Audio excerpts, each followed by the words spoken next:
Hey beautiful people, how's it going, and welcome to a new video. So in today's video I'm going to be talking about my setup for my 3.16 Nemesis farming, just the region that I've chosen, Atlas passive, Sextants, Scarabs, stuff like that.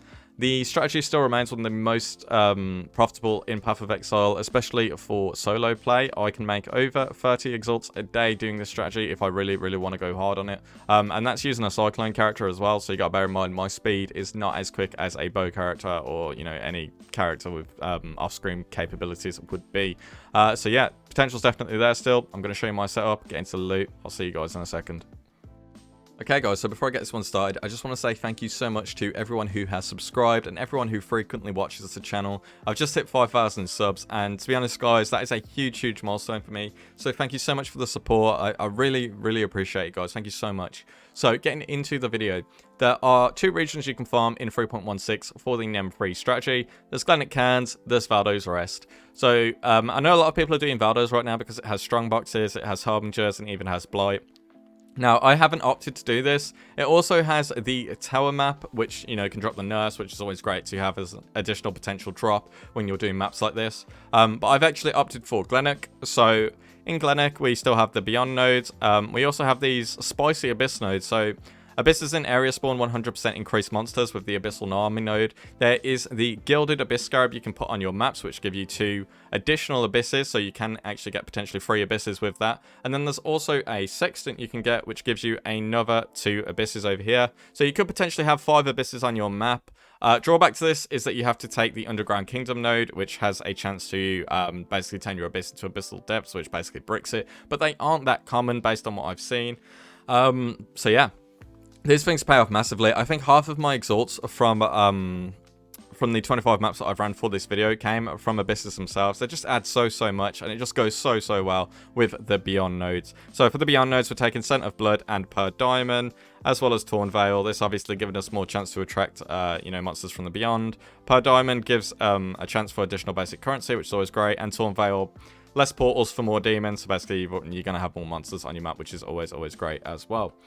So yeah, that's the Atlas passives that I'm using in this region. The other reason that I'm running this region is because it has the Tropical Island map, which is very popular in the Heist League. Tropical Island is an awesome layout, and in 3.16 they've added the card The Scout, and The Scout is a card that gives you 7 exalts for an 8 card set, so it's valued at about 0.9x. And this actually drops in the Tropical Island map itself, so this makes Tropical Island even better for farming, which is super good. I've had 2 of them drop over the course of 25 maps, not using any MF gear or anything like that. So that's not a terrible drop rate just based on, you know, it's a small sample size, but it's not a terrible drop rate just based on what I've experienced. So, yeah, that's another reason why I am running Glennach. And now jumping into my Watchstones over here. So as per usual, I'm running free fraud, which gives you basically a 3% chance to attract Beyond when you have 3 of them. And then I'm using a unique Watchstone that I buy off trade for about 1x, 1.2x, which has the Nemesis monsters drop for additional basic currency. This is just because it's usually always cheaper than buying Sextants. But then I always buy Sextants as well anyway to roll the other 3. So sometimes I end up hitting Nemesis on, you know, one of these Watchstones like this over here. So in that case, I do have some backup Watchstones that I can also slot in so I don't have to use the unique one. In this case, I have a demonic one, which I also hit Nemesis 3 on, you know, suffering from success. And then I also use an Imposing Merchants just as my 4th Watchstone. If you cannot afford these Watchstones, guys, the 1% chance, they are about 3x, 4x, something like that. You can use Imposing Merchants, which is a Chromium Stone. It has rare monsters in areas have X chance to drop an additional basic currency item. These are cheaper. These are usually around between 1 and 2x. And if you can't afford these, you can go with this Watchstone over here, which is the demonic one. Beyond portals in areas have 4% chance to spawn an additional Beyond demon. Now, these are also fine, and they are a lot cheaper. So, yeah, just bear that in mind. You don't need the fraud for this strategy. They are just if you want to go absolutely all in for the strategy and you have the currency to do it. So just bear that in mind. So yeah, that is basically the Watchstones that I'm using for the strategy. If you want to know how to roll have a high chance to roll decent modifiers on this, you just roll 3 of the normal Watchstones with Prime Sextants, because you want to get this Gloom Shrine or Resonating Shrine. That basically blocks both the Shrine modifiers off. And you just want to get 2 others with, you you know, players and monsters take X increased damage, contains X additional packs of monsters, and that will give you a high chance to roll better Sextants. You slot them in here, you slot your last Watchstone that you actually want to roll in, and then these Sextants will be blocked while you roll it, so just bear that in mind when it comes to actually rolling it, if you didn't know that. So yeah, that's just about it for the Sextants when it comes to rolling them. As for the Sextants you want in the map, so Nemesis is monsters drop 3 additional basic currencies, obviously the most vital one, and then after that, slam enemies close together has a chance to attract monsters from the beyond.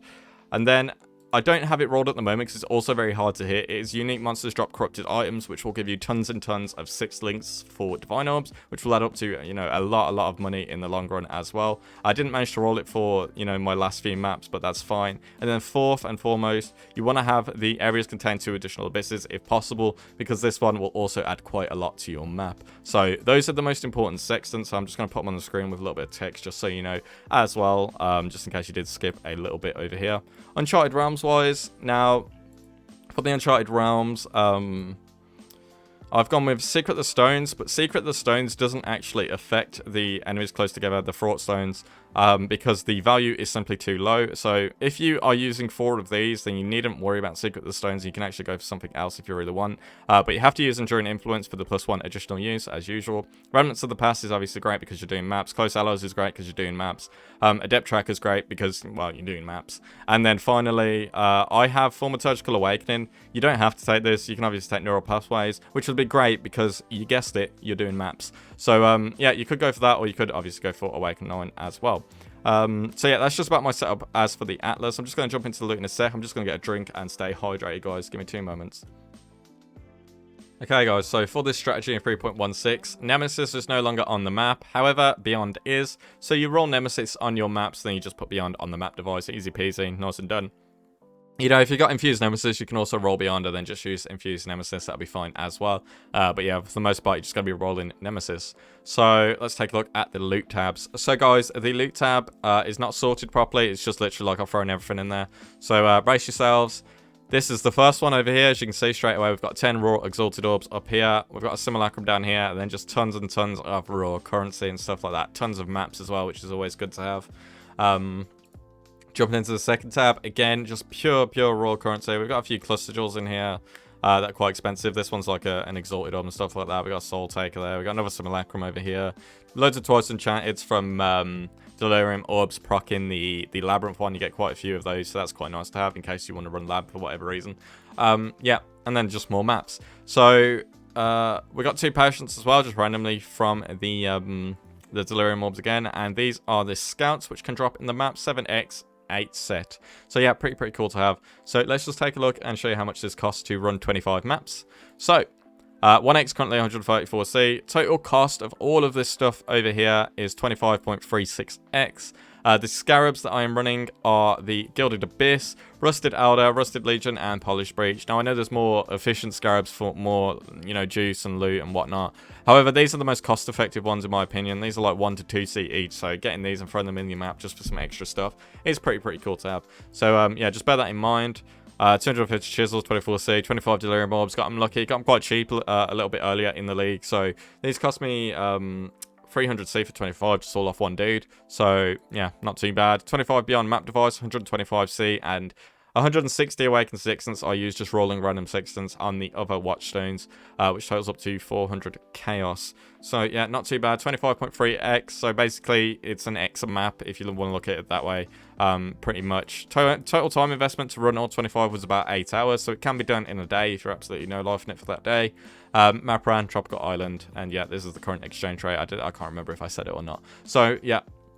Let's jump into the loot tab loot. I'm going to be using Exilence just for this. So as you can see up here already, we have 7,875.47 chaos in worth over the 2 tabs, which is pretty cool. Put that in Exalts, and that's 58.77x. So as you can see, we're already in massive profit. Yeah, most valuable items is the 18 Exalts, very obviously. And then we have 838 raw chaos over here, which is dope. 2,960 alteration, so that's pretty cool as well. 493 chaos there. Quite a few divine orbs. These mostly come from the unique monsters drop corrupted items things when they drop 6 links. So we have 63 of those, which is very nice. 205 awakened Sextants, which is quite a lot to be fair. That's actually more than I usually get. That's quite insane. So 383.94 there. Scourings as well, 302. Simulacrums at 266. 1,934 fusings. It's just too bad that fusings are pretty cheap this league, thanks to the Tainted Orb fusing absolutely destroying them. So yeah, that's cool. Scout, 228C there for 2 of them. And yeah, after that, you know, it all drops down to just under 200C, stuff like that. Having a look at the total quantity, the most common items: Orb of Alteration at 2,960, Orb of Fusions 1,934, Orb of Alchemy 1,532, which is pretty good because I actually need some of those, as you probably saw from my tab. Orb of Transmutations as well, they're not on my filter, but when you do stuff like Alva, she throws like stacks of 40 at you, so I just ended up picking them up and throwing them in there anyway on accident half the time. But yeah, then Cast Orbs are up there, yeah, just loads and loads of stuff, you know what I mean? So in total, 58.77. So if we're looking at the total turnover and profit over here, let's go and take a little look. So over 25 maps, we made 33.41x in 8 hours. Total profit in Chaos would be 4,476.47x. So profit per hour in Chaos and Exalted Orbs, making this a pretty good strategy, as you can guess, is 559 cows per hour, or 4.1x per hour based on the current rate. So yeah, this is obviously still one of the best strategies that you can use. If you have a headhunter, just jump in and start doing this, because you'll make loads of money if you need it. Obviously, picking up currency is very, very tedious, so you know, enter at your own risk, basically. Yeah, that's just about it for this video, guys. I'm gonna do a comparison because I just kind of want to see if Valdo's is better than Glennach. I'm going to do that in the future. I'm not going to do it right away. Maybe in a week or something. So if you want to see that, hit that sub button. And yeah, if I've missed anything, feel free to let me know. Also, you need to put Alva on your maps. I didn't say it, but yeah, Alva. Yeah, okay, so that's all, guys. Take care. I will catch you next time. Peace.